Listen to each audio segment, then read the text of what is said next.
తూర్పుగోదావరి జిల్లా కోరుకొండ మండలం దోసకాయపల్లి గ్రామానికి చెందిన ముగ్గురు యువకులు అరవింద్, లక్ష్మణ్, రాంప్రసాద్ 3 సంవత్సరాల క్రితం ప్రమాదవశాత్తు చనిపోయారు. ఈ యువకుల జ్ఞాపకార్థం దోసకాయపల్లి గ్రామంలో ఏఎల్ఆర్ క్రికెట్ టోర్నమెంట్ గా నామకరణం చేసి గ్రామ పెద్దలు, స్నేహితులు, క్రికెట్ అభిమానులు, ముగ్గురు యువకుల తల్లిదండ్రులు అందరూ కలిసి టోర్నమెంట్ ని ప్రారంభించారు.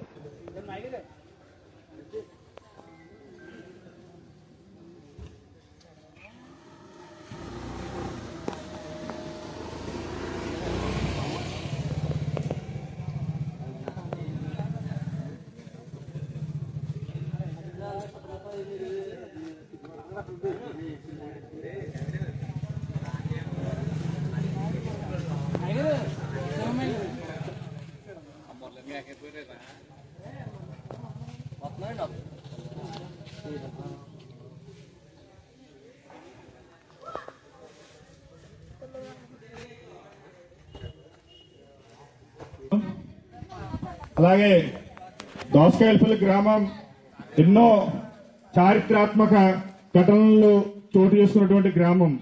అలాంటి గ్రామంలో మనం కూడా సభ్యులవడం అనేది మన యొక్క అదృష్టం. ఎందుకంటే ఇక్కడ యూత్ లో దురదృష్టవశాత్తు మాకు ముగ్గురు కుర్రాళ్ళు ఇక్కడ ఎక్స్పైర్ అవడం జరిగింది. మరి వాళ్ళని పురస్కరించుకుని వాళ్ళ స్నేహితులు వాళ్ళ స్నేహానికి ప్రతిరూపంగా ఈ రోజున వాళ్ళ పేరు మీద ఈ మెమోరియల్ క్రికెట్ టోర్నమెంట్ పెట్టడం అనేది నిజంగా వాళ్ళని అభినందించదగ్గ విషయం. ప్రత్యేకంగా ఈ మెమోరియల్ క్రికెట్ టోర్నమెంట్ ఏర్పాటు చేసినటువంటి వాళ్ళ స్నేహితులకి, అలాగే దానికి సహకరించినటువంటి గ్రామ పెద్దలకు, నాయకులకి కూడా మనస్ఫూర్తిగా మా కృతజ్ఞతలు